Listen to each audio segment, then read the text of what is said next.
BPSC TRE 3 की परीक्षा हुई, लेकिन उसमें धांधली देखने को मिली। पेपर लीक हो गया। हजारीबाग में इसका सोर्स पता चला, कई लोग पकड़ाए हैं, लेकिन अभी भी परीक्षाएं रद्द होने की सूचना नहीं आ रही। हमारे साथ इन तमाम मुद्दों पर बात करने के लिए पूर्व आईपीएस अमिताभ दास जी हैं। कैसे देखते हैं बिहार, अब क्या हो रहा है? लीक हो गया है, जिस तरीके से लगातार पेपर लीक होता जा रहा है। बीपीएससी टीआरई 1 ठीक रहा, 2 ठीक रहा, अब 3 में ये घोटाला हो गया। अब मैं क्या कहूं, देखिए बिहार में तो पेपर लीक बिल्कुल ऐसी चीज हो गई है कि अब ये खबर ही नहीं बनेगी। अब कुछ दिनों बाद तो बिहार में ये हो जाएगा कि यदि पेपर लीक नहीं हुआ वो खबर बन जाएगी कि बिहार में परीक्षा संपन्न, पेपर लीक नहीं हुआ, है ना। मतलब यहाँ तो अजीब हालत हो गए हैं। देखिए पेपर लीक के कारण तो बीपीएससी बहुत बदनाम रहा पूर्व में। बिहार लोक सेवा आयोग को लोग मजाक में कहते थे बिहार लीक सेवा आयोग, लीक करते थे। मैं दर्शकों को याद दिलाऊं, 2022 में जो 67वीं संयुक्त परीक्षा हुई थी बीपीएससी की, उसकी प्रारंभिक परीक्षा का पेपर लीक हुआ था। आरा के एक सेंटर से बाद में रद्द हुआ, पुनर्परीक्षा हुई। बीच में जब Atul Prasad sir BPSC chairman बने थे तो लगा कि बीपीएससी में अब कुछ जो कामकाज है वो पटरी पर आ रहा है। जैसे कि 2 परीक्षाएं हुई शिक्षक अभ्यर्थी की, टीआरई 1 और टीआरई 2, तो उसमें काफी चाक चौबंद व्यवस्था थी। मतलब जो बीपीएससी का मुख्यालय है बेली रोड में, उसमें भी ये लगा हुआ था, कमांड एंड कंट्रोल, बिल्कुल कमांड एंड कंट्रोल रूम था। सीसीटीवी के जरिए जो 38 जिले हैं बिहार में, सबके केंद्रों पर नजर थी और उसकी तारीफ भी हुई बीपीएससी की। इस बार भी तो था नजर, लेकिन इस बार देखिए थोड़ा परिस्थितियां थोड़ी इस बार अलग हो गई थी। इस बार की जो परीक्षा हुई टीआरई 3, जो अब पूरी संभावना आज रद्द हो ही जाएगी, 1 घंटा 2 घंटा जो लगे, उसमें देखिए क्या स्थिति थी कि वो परीक्षा के समय कोई चेयरमैन था ही नहीं बीपीएससी में। अतुल प्रसाद सर रिटायर कर गए थे और जो अभी नए बने हैं रवि मनु भाई परमार, इन्होंने ज्वाइन किया नहीं था। तो बीच की जो वो स्थिति थी, मतलब एक तरह से आपको कह सकते अराजक स्थिति थी बीपीएससी में, जब चेयरमैन ही कोई नहीं था। और मुझे लगता है कि शिक्षा माफिया ने उसी स्थिति का फायदा उठाया और उसमें ये खेल कर दिया, ये गुल खिला दिया। अब बताइए इस शिक्षा माफिया का कितना मनोबल बढ़ा हुआ है कि बाकायदा 270 लोग, 1-2 नहीं, 270 लोगों को शिक्षा माफिया ने हजारीबाग में एक होटल बुक करके ठहराया, कोहिनूर बैंक्वेट हॉल हजारीबाग, और बाकायदा होटल के कमरों में प्रोजेक्टर लगा के, जैसे कोचिंग क्लासेस चलते हैं ना, प्रोजेक्टर लगा के उनको प्रश्न पत्र का हल बतलाया जा रहा है, प्रश्नों के उत्तर बताए जा रहे हैं।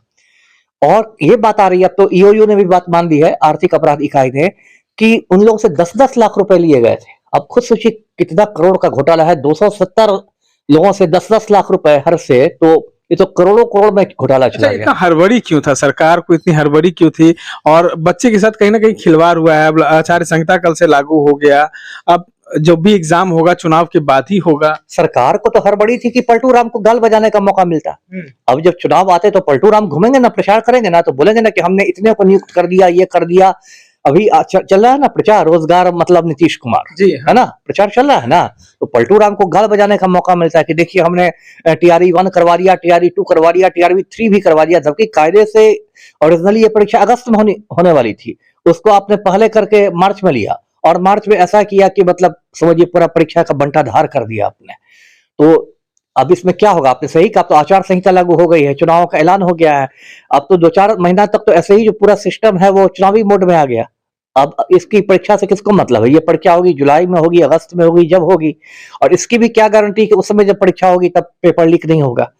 क्योंकि जब तक आप बड़े बड़े मगरमच्छों को नहीं पकड़ते हैं, जो बड़े बड़े शिक्षा माफिया है उनको आप नहीं पकड़ते हैं, छोटी मोटी मछलियों को पकड़ के खाना पूरी कर देते हैं, तो फिर वही होगा खेल, अगस्त में वही होगा। अच्छा, एक सवाल आपसे और है, तेजस्वी यादव ने जब से रोजगार के मुद्दा उठाया है सत्ता परिवर्तन होने के बाद, नीतीश कुमार लगातार प्रचार प्रसार में लगे हुए, जगहों जगहों पर पोस्टर लगा दिया गया।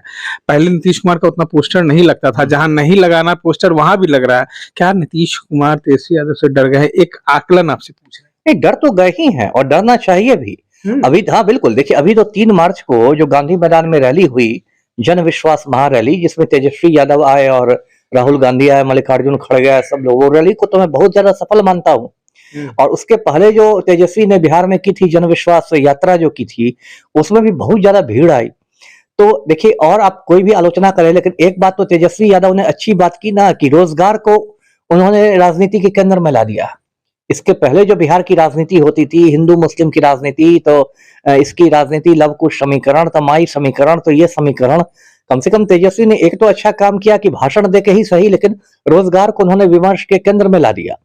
और उसके बाद और बीच में जो पलटू राम ने पलटी मार दी और 28 जनवरी को तेजस्वी यादव हट गए सरकार से, तो बिहार का जो नौजवान है वो कहीं ना कहीं ठगा महसूस करा रहा है। उन लोगों को लग रहा था कि तेजस्वी यादव कुछ दिन और रहते तो कुछ और नौकरियां मिलती। जैसे तेजस्वी ने कहा भी कि भाई मैं स्वास्थ्य मंत्री था तो मैंने स्वास्थ्य विभाग में भी नौकरियों की संचिका बढ़ाई थी, मुख्यमंत्री को भेजी थी। कई एएनएम की बहाली आई है, वो भी रद्द हो गई है। ऐसी प्रक्रिया बिल्कुल, तो इसलिए कहीं ना कहीं तो पलटू राम में इस बात का डर है ही कि तेजस्वी जो है वो मतलब युवाओं का एक आप आइकॉन कहें या जो कहें, एक नायक के रूप में उभरा है। और ये बात सिर्फ कागज पर नहीं है, वो भीड़ जो आ रही है वो बता रही है। तो इसलिए अब नीतीश कुमार जो वो एक मुद्दा है उसको मतलब आप कह सकते हैं कि हाईजैक करने की कोशिश कर रहे हैं कि रोजगार का मुद्दा मैं हाईजैक कर रहा हूँ। एक सवाल और है कि तेजस्वी यादव को लगातार चारा घोटाला का बेटा कहा जाता है। उनके पिताजी चारा घोटाला में सजा याफ्ता थे, लेकिन आपने कल देखा होगा मंत्रिमंडल का विस्तार कुछ दिन पहले एक चारा घोटाला नीतीश मिश्रा को बनाया गया। वही ना है। देखिए इसको इसी को कहते हैं ना गांव में कि चलनी दूसरे सूप को, जी है ना, चलनी सूप को दूसरा, चलनी में खुद 72 छेद है। तो वही बात है, भाजपा वाले देखिए इन लोग का पाखंड देखिए। एक तो परिवारवाद पर भाजपा वाले इतना कूदते हैं, है ना। अभी क्या हुआ, जगन्नाथ मिश्रा का बेटा यदि मंत्री बन रहा है तो ये परिवारवाद नहीं है। यदि नवीन किशोर सिन्हा का बेटा नितिन नवीन मंत्री बन रहे हैं तो ये परिवारवाद नहीं है। आप खुद तो वही कर रहे हैं।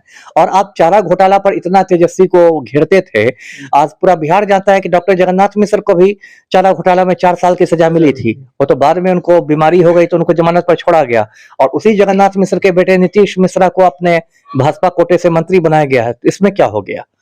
तो ये तो भाजपाई लोग, मैं क्या कहूँ, लोग परम पाखंडी कहते हैं कि हम अपराध बिहार में कम कर रहे हैं, बिहार में अपराध, लेकिन उन्हीं के मंत्री जो है सरेआम गोली चलाते हैं। एक सुमित आपने नाम लिया था, राजू कुमार सिंह जो कि भाजपा विधायक हैं, मुजफ्फरपुर के साहेबगंज से, और इसने 1 जनवरी 2019 को दिल्ली में अर्चना गुप्ता नाम की एक महिला को गोली से उड़ा दिया था नशे की हालत में। ये ऑन रिकॉर्ड है, दिल्ली पुलिस ने गिरफ्तार किया था। लेकिन राजू सिंह तो अब चूंकि भाजपा वॉशिंग मशीन में आ गए हैं, तो वॉशिंग मशीन में धुल के तो राजू भी जेंटलमैन बन गए, है ना। अब तो वो परम राम भक्त हैं, प्रखर राष्ट्रवादी हैं। तो इन लोगों को देखिए खाने के दांत और है, दिखाने के दांत और है। अभी जो चुनावी बॉन्ड घोटाला उजागर हुआ है, पता चला कि इन लोगों ने पाकिस्तानी कंपनियों से भी चुनावी बॉन्ड लिया था। यही भाजपा का चरित्र है। सोनिया गांधी विदेशी मूल की है, लेकिन चुनावी बॉन्ड पाकिस्तानी मूल का चलेगा। सर, ये थे हमारे साथ पूर्व IPS अमिताभ दास, जिन्होंने साफ साफ कहा है कि बिहार में जिस तरीके से पेपर लीक हो रहा है, तो कहीं ना कहीं ये एक बड़ा बिहार सरकार और BPSC के लिए शर्म की बात है, और कहीं ना कहीं इसको रद्द करना चाहिए। हालांकि जिस तरीके से हड़बड़ी में परीक्षा ली गई है, तो ये कहीं ना कहीं चुनावी मुद्दा बनाने को लेकर ऐसी प्रक्रिया की गई है। वहीं तमाम बातों पे, हमारे सवालों के जवाब पे भी इन्होंने अपनी प्रतिक्रिया रखी है। इस तरह के तमाम अपडेट्स के लिए बने रहे।